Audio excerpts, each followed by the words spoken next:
ఇవన్నీ ఉన్నది వాళ్ళ చేతిలో అండి. మాదేముంది ఒక్క seat. Okay okay yes Pullarao garu, చెప్పండి. స్టాలిన్ తొందరపడి ముందే కూసాడా లేకపోతే ఆలోచన ఉందా ఏమన్నా మధ్యలోనే కూల్చేందుకు? ఒకటి ఇందాక కిషోర్ గారు చెప్పిన మాటలన్నీ విన్నా. ఒక ఆశ్చర్యం వేస్తుంది ఏంటంటే, నాకు బీజేపీకి ఒక సీట్ ఉన్నదా కిషోర్ గారు పెద్ద స్టేట్మెంట్స్ మాత్రం ఇచ్చేస్తున్నారు రోజు అక్కడ. ఆల్రెడీ బీజేపీ స్పోక్స్ పర్సన్ ఇలా చేయాలి, విజయ్కి కృతజ్ఞత లేదు, ప్రైమ్ మినిస్టర్ గారు ఇవ్వచ్చోలా కొంచెం సిల్వర్ తీసుకొస్తే ఎంత అనవసరం కదా. ఏమొచ్చింది, ఎంత అల్లరి చేస్తారు తమిళనాడులో. ఎందుకంటే నేను బాగా ఎక్కువ డిబేట్స్ పార్టిసిపేట్ చేశా. అప్పుడప్పుడు స్టాలిన్ సపోర్ట్ చేయటం ఇది అది. ఏదో టెంపుల్ విషయం మీద ఎంత అడవి చేశారు. తిరుపుర కొండరం వచ్చేసింది, ఏదో లైట్ వెలిగించలేదు. ఏంటిది, ఆశ్చర్యం వేస్తుంది. అంటే ప్రధానమంత్రి గారికి అమిత్ షాకి పూర్తిగా తెలుసు తమిళనాడు లీడర్స్ ని, బీజేపీ లీడర్స్ నమ్మకూడదని బయటికి పంపించేశారు. నమ్మలేని కాదని ఏడీఎంకేకి అప్పచెప్తే కుదరలేదు. విజయ్ స్టామ్ ఫినిష్ చేసి స్టాలిన్ విషయం ఏంటంటే తప్పకుండా షాకింగ్. మెయిన్ ఎనిమి విజయ్ లాంటి అతను వచ్చేసి ఆయన ఇన్ని సీట్లు తీసుకెళ్ళటం అంటే అక్కడ ఉన్న ఎస్టాబ్లిష్ పార్టీ అన్నిటికీ ఇది అటాక్. అన్నిటికీ ఏది బీజేపీకి, ఏడీఎంకేకి, కాంగ్రెస్ కి, స్టాలిన్ కి. అక్కడ ఉన్న ఒక యూత్ రేంజ్ అనుకోండి, 18 సంవత్సరాల నుంచి 39 సంవత్సరాలు వచ్చిన వాళ్ళంతా వీళ్ళు అక్కర్లేదు, మేము మారిపోవాలి అని వెళ్ళారు. సో స్టాలిన్ న్యాచురల్ గా ఇది పెద్ద షాక్. ఆయన పార్టీని ఆయన మెయింటైన్ చేసుకోవాలి. ఇది ఏమన్నా విజయ్ విక్టరీతో ద్రవిడియన్ మూవ్మెంట్ దెబ్బతిన్నారు. No doubt about it, no doubt. ఎందుకంటే పాత పాటలు పాడుతూ ఉంటే అస్తమానం కుదరదు. పబ్లిక్ చేంజ్ కావాలి అన్నారు, విజయ్ని కోరుకున్నారు. అది కూడా మళ్ళీ కిషోర్ గారికి చెప్పవలసింది, బీజేపీ ఎన్ని అడ్డాలు పెట్టింది. వాళ్ళ సినిమాకి సెన్సార్షిప్ అవార్డ్ ఢిల్లీ పంపించి అడావిట్ చేశారు. అలాగే ఒక యాక్సిడెంట్ అవుతే, ఒక స్టాంపీడ్ అవుతే కరూరులో సిబిఐ ఎంక్వైరీ హైకోర్టు పెట్టమన్నందుకు ఢిల్లీ రావాలి, ఢిల్లీ తీసుకెళ్లారు కిషోర్ గారు. ఆ తమిళ సాయి గారు స్టేట్మెంట్స్ ఆ రోజు వింటే ఒక గవర్నర్ జనరల్ కూడా అలా మాట్లాడుతుంది. ఢిల్లీ వెళ్ళాలి, అదే డామ్ డోమ్ అన్నారు. ఆఖరికి ఒక స్థితి మిగిలింది. So Stalin coming back to Stalin, ఆయనకి ఆతృత ఉన్నది. ఇలాగ మాట్లాడితే కొద్దిగా అనీజీగా అవుతాడా విజయ్ అనే స్ట్రాటజీ ఏమైనా ఉన్నదా? ఓడిపోయాక కొన్ని రోజులు సెటిల్ అయ్యే వరకు ఇలాగే కొంతమంది లీడర్స్ కూడా ఫీల్ అవుతూ ఉంటారు. డిఫీట్ యాక్సెప్ట్ చేయటం అంత ఈజీ కాదు. డిఫీట్ కొన్ని రోజులు బాగా ఫీల్ అవుతుంది ఆ defeat.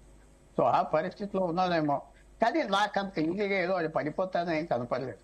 Already 25-30 ADMK MPs MLAs ఆయనతో ఉన్నారు. వీళ్ళెవరూ అక్కర్లేదు కూడా, కాంగ్రెస్ అక్కర్లేదు, ఐఎంఎల్ అక్కర్లేదు.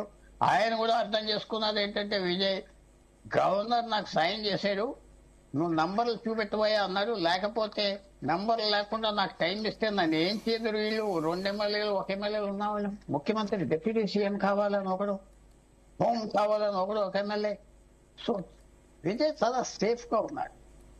ఆయనకి సఫిషియెంట్ ఎమ్మెల్యేలు ఉన్నారు. వీళ్ళందరూ వెళ్ళిపోయినా 30-40 మంది వచ్చేస్తారు ఏడీఎంకేని. అది కనపడుతుంది. వచ్చే బై ఎలక్షన్ లో స్టాలినే పోటీ చేస్తారా, త్రిచురాపల్లి నుంచి ఎవరు చేస్తారు, ఎలాంటి ఫైట్ జరుగుతారు, విజయ్ పాపులారిటీ మెయింటైన్ చేసుకుంటారా, ఇంకా బలం వస్తుందా, ఎవరైతే హెజిటేట్ చేశారో ఇవన్నీ చూడాలి. కానీ అన్నిటితో ఇందాక కిషోర్ గారు చెప్పినట్టుగా బీజేపీ చేసిన హడావిడి ఆ టెంపుల్స్ మీద, ఆ హిందీ లాంగ్వేజ్, ఇంకా ధర్మేంద్ర ప్రధాన్ గారికి సిగ్నల్స్ రాలేదు, ఇంకా 3 లాంగ్వేజ్ ఫార్ములా ఎలా చేసి తమిళియన్స్ వేరే అయిపోతారు. ఇవన్నీ చెప్పాక 1 సీట్ వచ్చింది. అది కూడా ఏడీఎంకే హెల్ప్ తో వచ్చింది. సో డిఎం ఇప్పుడు త్వరలో బీజేపీ ఫ్యాక్టర్ కాదు అక్కడ. స్టాలిన్ కూడా ఈ గవర్నమెంట్ కిందకి ఎవరు తీసుకురాలేదు. ఎలక్షన్ వేయడం తర్వాత ఇంకో పాయింట్ ఏంటంటే, సినిమా పీపుల్ పాలిటీషియన్స్ కంటే ఇంటెలిజెంట్ పబ్లిక్ మేనేజ్మెంట్ ఈ సిచ్యువేషన్స్ చాలా నేను వెళ్ళి హైదరాబాద్ లో కిషోర్ గారు మా ఫ్రెండ్ అక్కడ ప్రొఫెసర్ వెళ్ళి సినిమా వాళ్ళతో కూర్చుంటే ఎక్కువ సబ్జెక్ట్ వాళ్ళు ఏం మాట్లాడతారో మీకు తెలుసా? Politics, real estate. Real estate కూడా ఎక్కువ మాట్లాడతారు. మంచి ఇన్వెస్ట్మెంట్స్ ఎక్కడ ఉన్నాయి, ఎక్కువ వస్తుందా, తక్కువ వస్తుందా, ఏంటి, ఇది ఎక్కువ. సో సినిమా స్టార్స్ ఏం తక్కువ కాదు, చాలా క్లెవర్ పీపుల్, మంచి పాలిటీషియన్స్. సో విజయ్ గారు ఎన్ని గుణాలు ఉన్నాయి.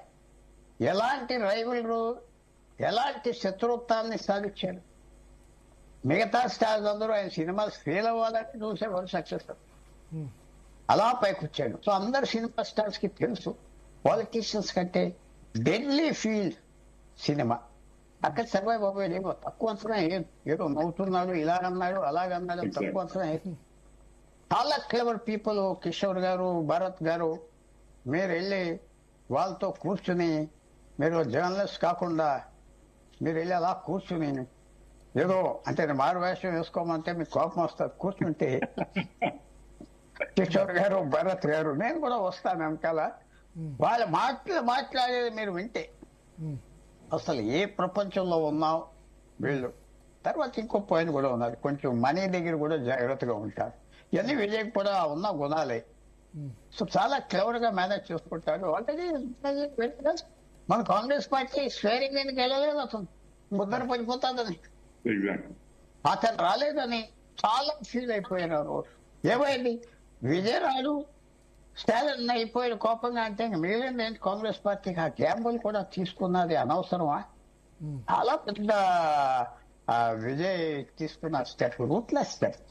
ఏమి వరి అక్కర్లేదు. భరత్ గారు చాలా రూట్లెస్ గా ఉంటాడు, చాలా కఠినంగా ఉంటాడు, బ్లడ్లెస్ గా యాక్ట్ చేస్తాడు అంతే. అతను సినిమాలో ఎలాగ యాక్ట్ చేస్తున్నాడో అలాగే రియల్ లైఫ్ లో యాక్ట్ చేస్తాడు.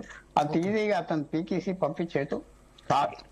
Okay okay. సో అంటే విజయ్ ని తక్కువ అంచనా వేరేదంటారు. అసలు ఇవేదో కదా. అతను విషయం ఇంకోటి కూడా చెప్పాలి. మీరు ఛాన్స్ ఇచ్చారు కాబట్టి మీ ప్రెషస్ ఛానల్లో ఇంకో నిమిషం మాట్లాడటానికి ఆయన ఏమన్నాడో మీకు తెలుసా? చెప్పొచ్చా? చెప్పండి. ఆయన ఎవరో పెద్ద స్కాండల్ ఆయన తీసుకొచ్చేసాడు. బీజేపీ ప్రెసిడెంట్ తమిళనాడు నయనార్ నాగేంద్ర అన్నాడు, ఎవడో ఉన్నాడు, ఓడిపోయాడు మొన్న 50,000 ఓట్లతో.